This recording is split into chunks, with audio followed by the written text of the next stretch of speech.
Monsieur le Président, Madame la Ministre, Monsieur le Président de la Commission spéciale, Messieurs les rapporteurs, chers collègues. Corbeil-Essonnes, Villefranche-sur-Saône, Dax, Charleville-Mézières, Arles, Cannes, voici une liste non exhaustive des communes dont les hôpitaux ont été la cible de cyberattaques ces dernières années. Comme le souligne régulièrement l'ANSSI, les cybercriminels ciblent de plus en plus régulièrement le territoire français, des hôpitaux à l'aide de rançongiciels paralysant l'activité de structures vitales de l'État. Les conséquences de ces cyberattaques sont évidemment dramatiques. Elles déstabilisent profondément et parfois durablement le fonctionnement des établissements qui en sont victimes. Elles constituent une grave violation du droit à la vie privée, les données volées pouvant être vendues à des tiers ou encore être utilisées à des fins d'usurpation d'identité. Se prémunir des risques technologiques est devenu aussi essentiel que de se prémunir des risques naturels, sécuritaires ou sanitaires. Le contexte géopolitique actuel, caractérisé par une tension accrue, nous le rappelle à chaque instant. La directive a pour objectif de renforcer la résilience des opérateurs d'importance vitale désignés comme entités critiques. Elle élargit le cadre juridique à 11 secteurs et activités contre 2 actuellement en France. Elle impose une application uniforme des obligations de sécurité et de continuité des activités afin de doter à l'ensemble des opérateurs du marché intérieur des standards de sécurité communs tout en préservant la concurrence. Ce projet de loi ambitionne également, en plus de sécuriser les 500 infrastructures critiques, d'assurer la résilience des 1500 entités dites essentielles ou importantes et de l'ensemble de leur système d'information afin de faire face aux risques de cyberattaques, qu'il s'agisse de hameçonnage, de rançongiciel ou d'exploitation de diverses vulnérabilités des systèmes. Enfin, le texte renforce la résilience opérationnelle du secteur financier européen en matière de cybersécurité et de gestion des risques informatiques.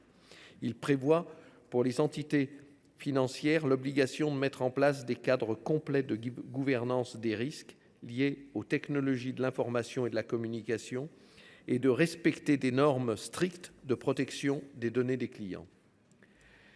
Il est prévu que l'ANSSI, dans sa fonction de contrôle, puisse prononcer des sanctions administratives et financières allant jusqu'à 10 millions d'euros ou 2% du chiffre d'affaires et mettre en place une procédure de mise en conformité. Les collectivités territoriales, leurs groupements et leurs établissements publics administratifs sont visés par ce texte. Leur infliger des sanctions financières parfois lourdes en cas de manquement ne me paraît pas adapté à la situation des collectivités qui font déjà face à des contraintes financières croissantes.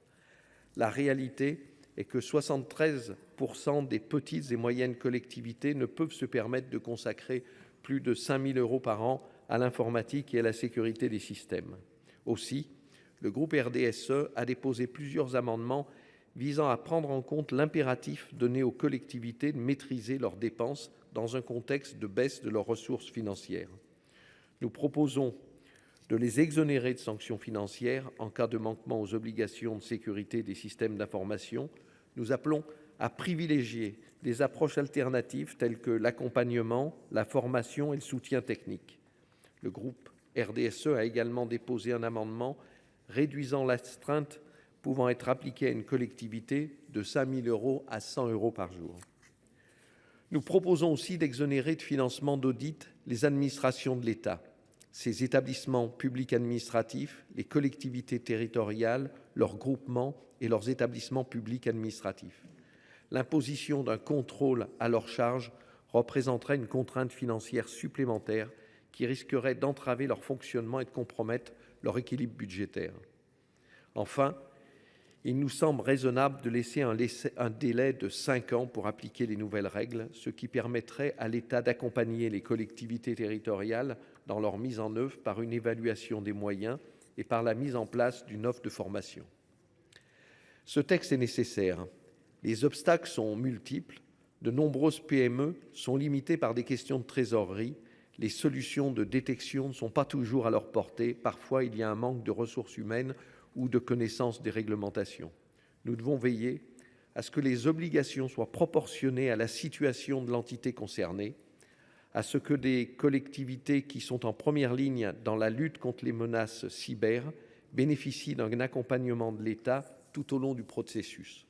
Le groupe RDSE défendra ces points de vigilance.